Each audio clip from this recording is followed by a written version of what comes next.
Hey, everybody. Welcome to another episode of Lending Leadership, the Mortgage Pros. I'm Tom Mills, one of your co-hosts here with my co-host, Robert Fillyaw, Dave Holland. Fellows, how we doing today? Good, man. How are you? Doing great. Doing awesome.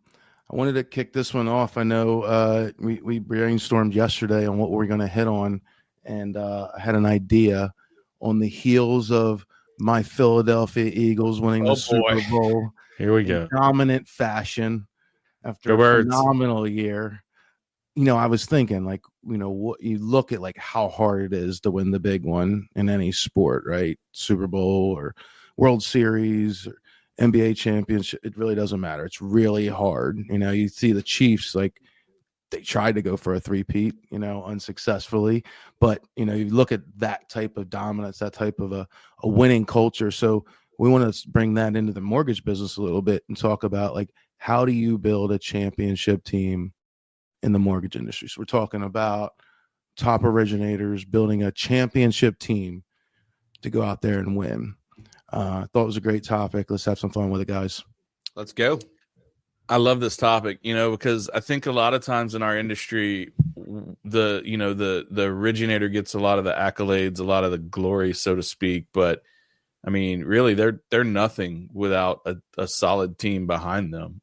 You know, I say all the time, you're only as good as your back room, right? And that's just one small example of it. So I love the idea of this and to get into it and talk through it a little bit. And in the back room, you're only as strong as your weakest link. And we've talked about before on the show, you can do everything perfectly, kill it, 2-week close, 2.5-week close, everything goes smooth. And then something gets a little hiccup at closing that may not even be the closer's fault, but it falls on us at the end of the day. Yeah, I think it's about the winning culture, right? And how people are bought in, you know. For everybody to tell you, you got to have a great quarterback to win a Super Bowl, somebody will tell you defense wins championships, right? And they're both right, you know.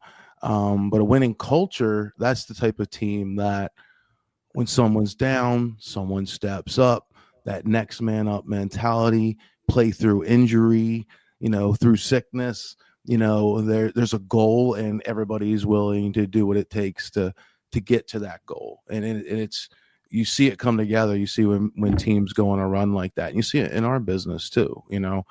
So I think it's, how do you build that winning culture?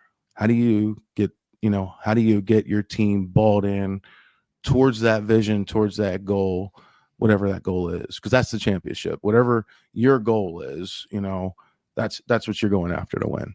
Well, it's all of that, right? It's the culture. It's about having the back room. It's about having, you know, the playbook to go. It's about having the coaching to develop. It's about everyone working together and collaborating as a team. Like it's all of it. Like, you can have one of the best quarterbacks, but run really bad plays.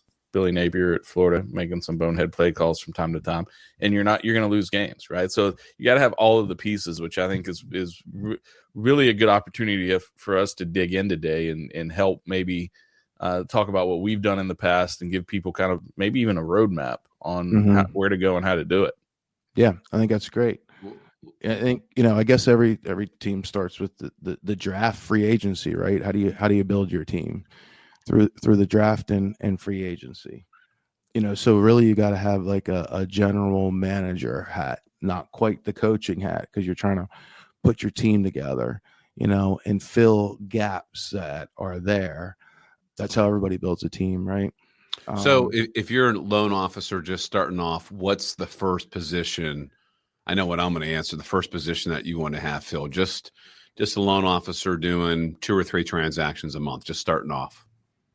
That's a great question. So you're building a team, and what's the first position, and probably even more important, why? Like, what's that first person and why? So Dave, you said you know what it would be. What's yours? I mean, it's a processor. You need a processor that's good and that you can depend on, that you have rapport, right? And with a processor, like any position that we're going to talk about here, I think it's a mix of both skill, you know, and because you can have all the skill in the world, and we've all had that rotten, you know, processor. You got to have a good attitude, because the mortgage business is tough. specifically tough on processors. That may be the toughest position at any mortgage company. 100%. I agree with that. Shout out to the processors. Yeah. Much love to the processors. But yeah, you need a good processor to start off with, someone that you have trust and rapport with, someone that calls your customers, is good with your customers, maybe good with your realtor partners, knows how you like to conduct your business. I'd probably say that's the first person. Yeah, the processor like moves the ball down the field, puts you in position to score on time, before the clock runs out, essentially. Your processor's kind of like your running back, right? Like the person that you're going to count on to help. They can give you those big explosive plays, but also they're going to be down in distance. They're going to be the one you go to when it's up against the wall and you need that, you need that play to come through to get your client to the closing table. Your processor's who you're going to lean on.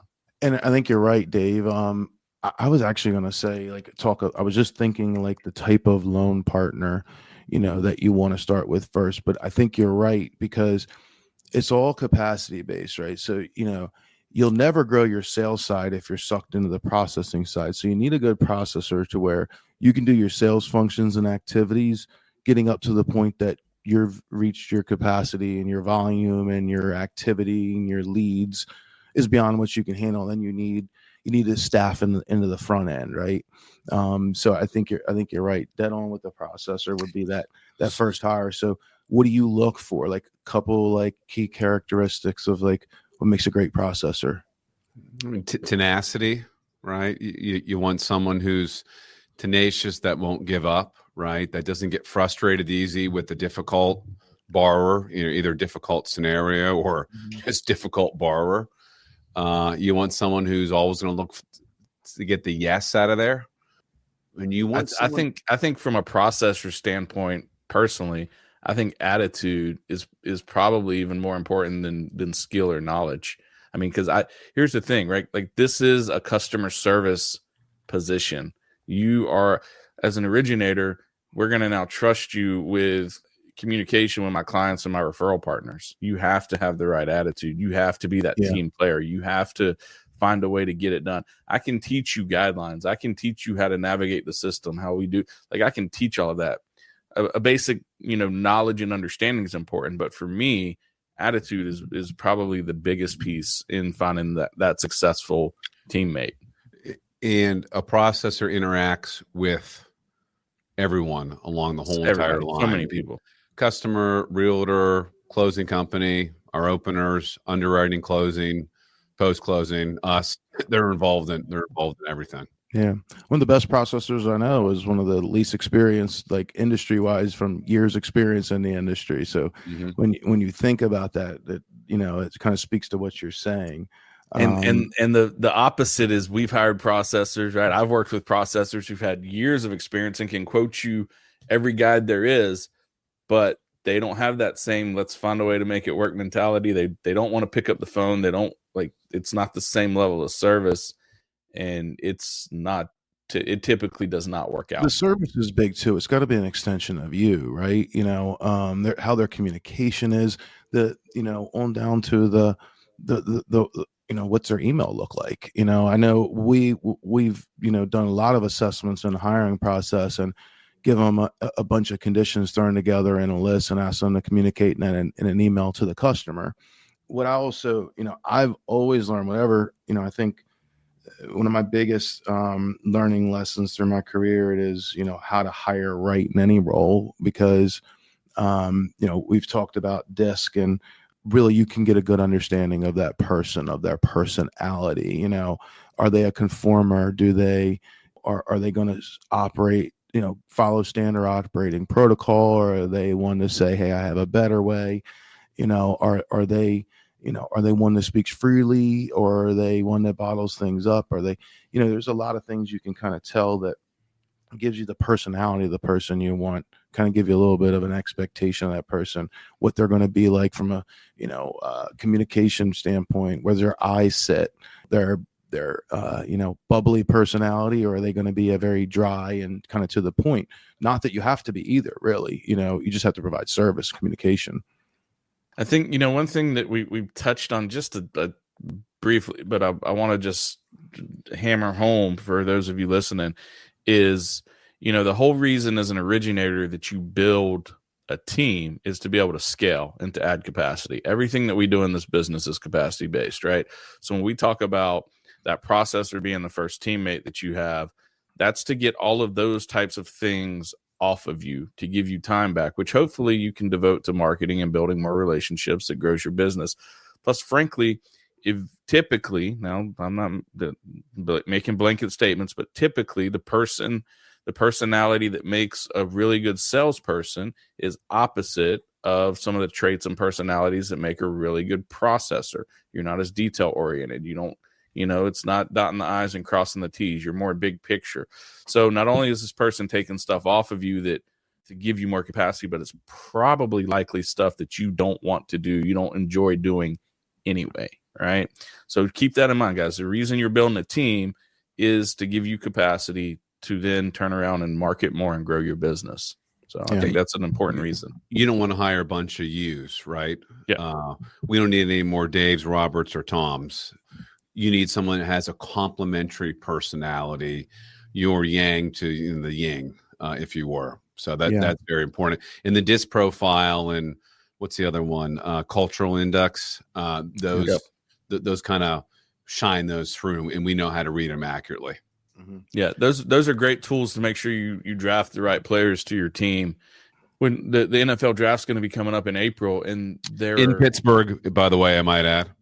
In Pittsburgh, we need to figure something out for that. By the way, Sure. So I mean, they're the money and the hours spent on analyzing the players to draft, and the combines and all of that. The DISC and the culture index; those are your tools to be able to make sure you're drafting the right players. If you're not familiar with what they are, hit us up and we can show you. We can train them. That's probably a good next topic somewhere down the road, also, guys. Yeah, if you're out there interviewing a loan partner right now and want to get an idea of what you could know about that person, we can help you out with that for sure. I love that. So stuff. You get that first teammate hired, maybe the off topic a little bit, but second teammate, what's the second hire you would make building your team? I know what mine would be. It's 1,000,000% the loan partner. I can't imagine any of us would say anything different here. There's no. Once you get to that level, right? And hey, in fairness to some of our listeners, not everyone's going to get to that level, and not everyone's going to want to have a loan partner. But that is definitely the next step for sure. Yeah. We found that level to be, someone dedicated somewhere when you're running around like 7 units, pushing up towards like 100 units a year. You may feel like it's less if you don't have processing that's handling things and they're pushing back, so that number can look skewed. Some may not agree with that. Look, I think you got to look at how involved you are with that. But I think that's kind of that number and where that comes, where that person's needed. From there, I don't believe that it's from there. Now you start to look at your team. It's like, where do you have gaps? You need to fill the line. Do you need spots on defense? Are you not going on offense enough? So you need more marketing support. Are you not solving your problems fast enough? So you need a little middle linebacker that can run your defense, whatever the case may be. I don't know that there's a necessarily third hire that I would say is always the case. I agree. I don't think there's a definitive, if you're building a team, this would be the third hire. It's going to vary from team to team, right? Because it may be a VA that you plug in. It may be a business development rep. It may be whoever, right? I think the key to know that, though, right? In the next segment, which we haven't. Are we going to keep using the football analogy? Are we going to segue into something else? Nah, man. The Eagles just won a Super Bowl. I got a parade in 2 days. I'm Dave's all butthurt because Pittsburgh got knocked out, really early. But whatever. The draft's in Pittsburgh, Dave. That's your consolation prize. There you go. Once you build the team, though, right? What has to happen before you ever start playing the game? And this could be baseball, football, basketball, soccer, hockey.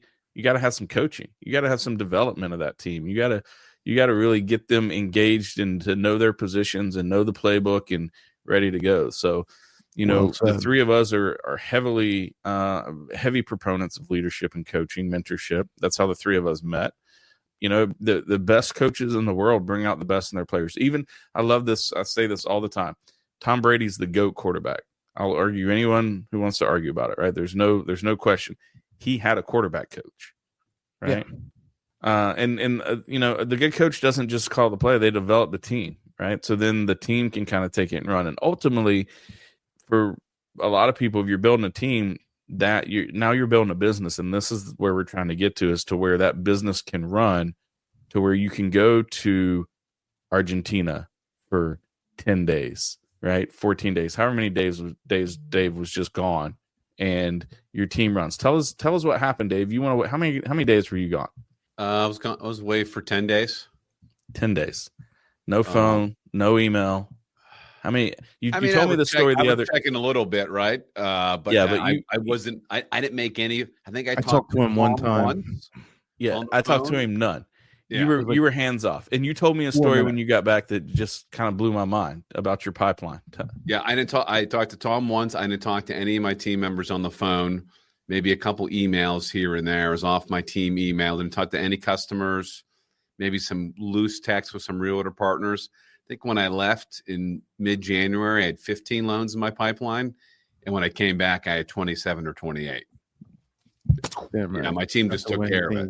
Now, listen, in fairness, my team is very experienced. They're very good. They're very well drilled. Mm-hmm. They've gone through coaching themselves. You have a championship team. You have built I have a great team. Yeah.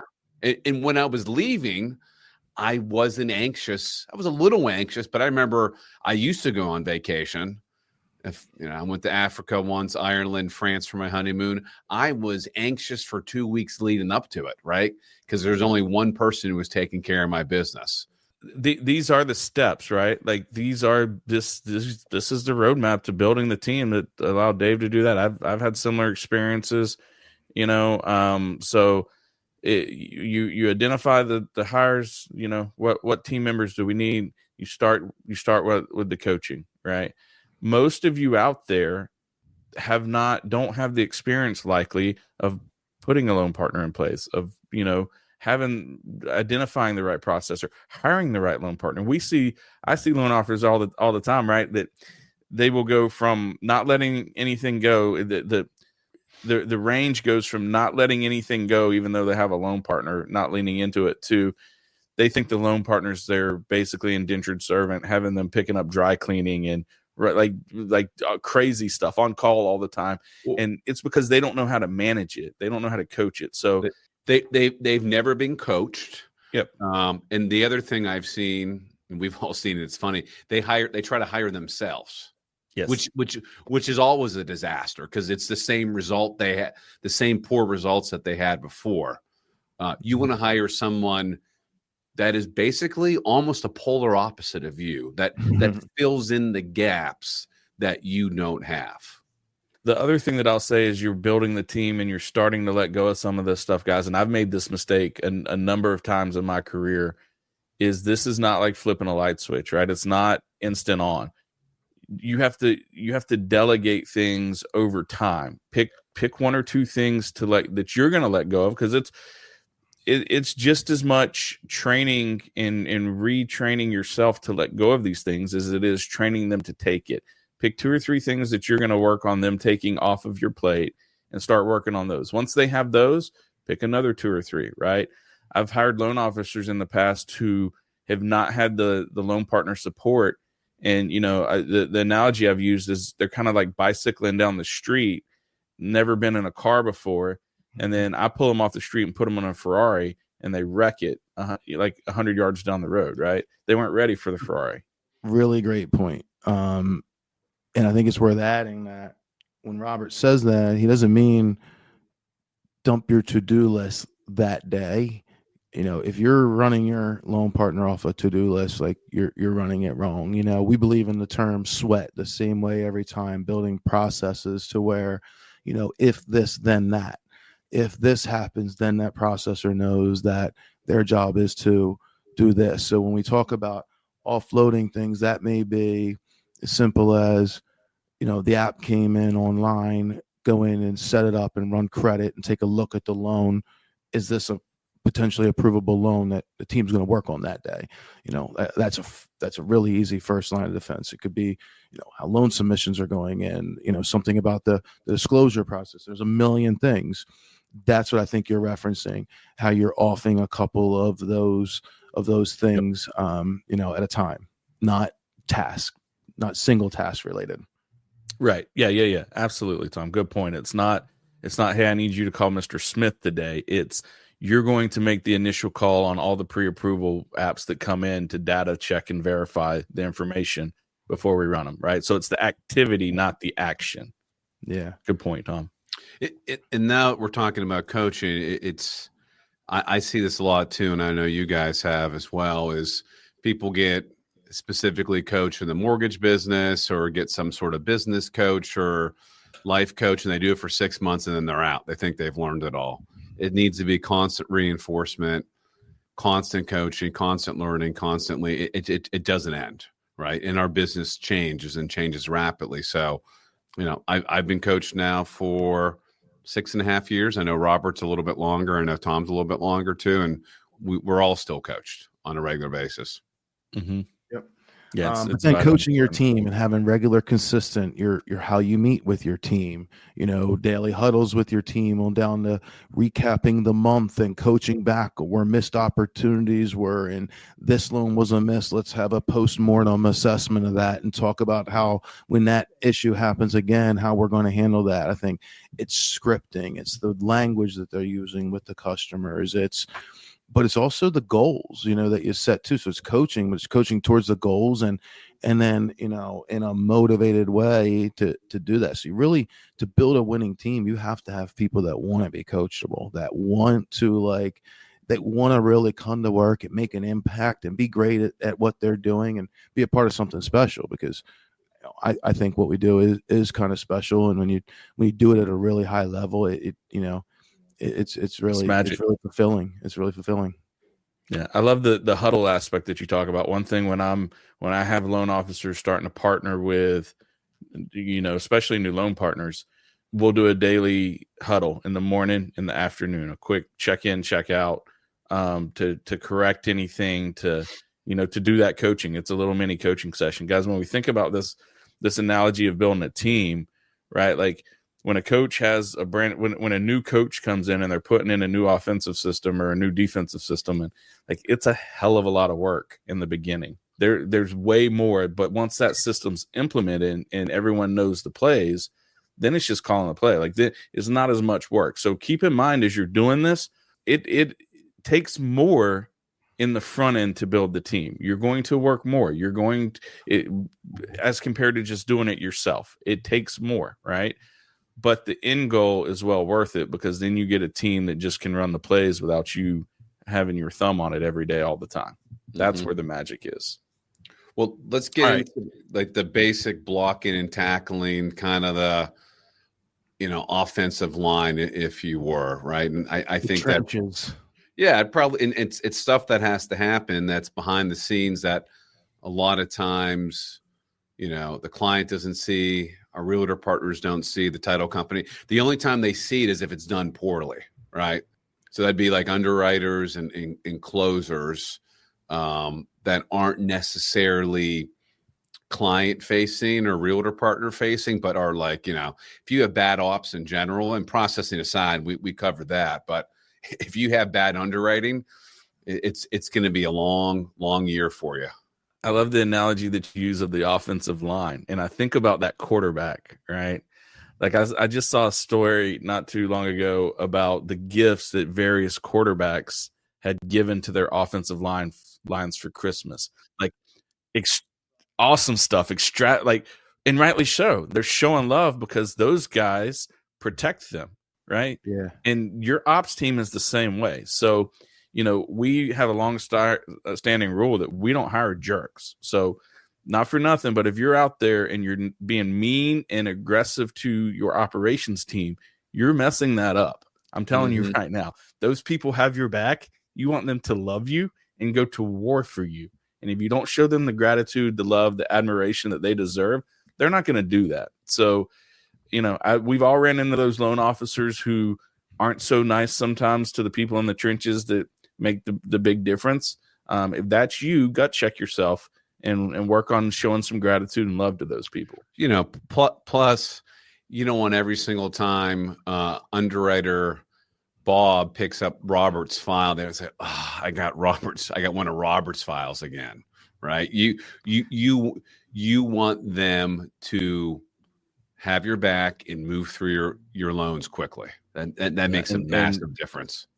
Guys, little confession here. I was that originator when my career first started. I was a jerk, honestly. Like we have someone that works with us now that was an underwriter for me when I was originating, and I've gained a lot of ground. She did not like me, and rightly so. I was not the way that I should have been. So, that's one thing. That offensive line that you have, you're only as good as your back room. They make a massive difference on your ability to be successful or not. Closing too, closing needs to do a good job. I mean, they're the unsung heroes of our business, and that's often an department that is thinly staffed. I think we have an awesome closing. We have great ops in general. But we have a great closing group as well too, and they care, right? So much of it is the right attitude, saying yes, going above and beyond. It's 5:02, not running out the door. I mean, listen, sometimes it can't be helped. People have lives. I get that, but it's the winning attitude, from the top down. Absolutely. So we got the team, right? We've done our due diligence, our analysis. We got the team. We've done some of the coaching. We got our back room ready to go to war for us. Now we're at a point, right, where we're ready to scale. And that's what I love. The ability to scale comes through. Now we need to start implementing some systems and processes and ways to be more efficient and to gain bigger and greater success. What's some of the things you guys have seen in terms of systems, processes, once your team's in place, to maximize efficiency and success? Basic stuff we've talked before, and all this stuff doesn't sound too sexy. Time blocking, planning your week, planning your day, doing something every day for sales and marketing, just basic stuff that, again, it's not that sexy, but that pays big dividends. Doing the mundane day in, day out, every day of the week. For me, a total game changer, total life changer, honestly, build my team phone and team email. Oh yeah. Mm-hmm. Team phone and team email, right? Because when we think about this as an originator, as a single originator, you are everything. You're the conduit that everything runs through. Every phone call, every text, every email is you, right? Well, if we're really going to scale and we're going to build capacity, that has to shift. And it needs to not be you anymore. So when you put in a team phone, this is a phone number that rings to your entire team. It'll ring to you as well, but you can even stagger it to, like, mine rings to my loan partners first. And then if they don't answer it in so many rings, then it rings to me. That way they're fielding the calls, and only the stuff that is on fire or that they can't handle is being escalated to me, which now means instead of me touching 100% of the things, I'm touching maybe 5% or 10% of the things. And the same with team email, right? How many of you guys out there have had a day stacked with appointments, and then maybe you have a closing, maybe your kid had a practice, and you open your email and there's 150 emails in there that you haven't been able to respond to, or you're distracted at your kid's event answering emails because it's you and you have to get them answered, right? Team email takes that off. Your whole team's in your inbox, managing it, making sure responses happen, engaging clients, right? There's nothing worse than leaving a closing. You've been, or a coffee appointment. You're engaged for the last 45 minutes talking to someone, and that realtor you were chasing emailed you a lead, that client emailed you, and you didn't get back to them for an hour and a half, 2 hours, and now they've engaged with another lender because you weren't right there. Team email, team phone, life-changing, game changer for me. Mm-hmm. Agreed. Number one, having that like culture of accountability, having people in the right roles, constantly analyzing that, stepping back, looking at the functions monthly, where are things busting, who's falling behind, who needs a boost. Everybody doesn't have the same capacities. It doesn't mean their skill set or their or their, importance, isn't just as great. And then I think, adapting, as you grow, realizing that what is your role and what should that role remain. And then, sometimes, as you are moving people into the right place to put your business in the right place, when you put people in the right position to put your business in the right place, sometimes that leads to some hard decisions, and you have to, sometimes it's like that team that got you here isn't the team that got you there. So I think it's just constantly analyzing that and working to get better, having your team behind that culture of accountability of everybody wanting to get better. Generally, when you have that, I find that, when you have that mindset, everybody really bought in and wants to get better, you deal with a lot less of that, your team not being able to grow with you. You have to grow together as a team. I think I'm 21 years in the mortgage business. We're still learning something every day. Our team still is. It's one of the beauties of this business. It's what keeps it like fun and entertaining and challenging. And so as a team, just got to keep pulling each other up, lifting each other up, learning together, getting sharper, getting a little bit better every day. I think, all that is the most key, building that winning culture. I agree. I mean, the culture is a big piece of it. Listen, guys, as you build your team, you got to celebrate the wins with them. That's really important. Also, you're going to have challenges. Listen, keep in mind that Rome wasn't built in a day, right? Pick any cliche that you want. You're going to have challenges. Things are going to break. Things are going to go off the rails of how you intended them to be. Those challenges are an opportunity to address it, coach to it, improve it, use it as a culture building exercise, get better from it, and keep people motivated. Challenges are one of the things that make us better and stronger. Don't look at them as a negative as you're building this team. You're going to mess something up. Something is going to go awry. That's part of it. The end goal is still well worth it, and you got to just work through it. And one of the challenges today is just the market in general. Mm-hmm. It's the market the last 2.5 years. But if you focus on the activity, focus on what you need to do day in and day out, success will come.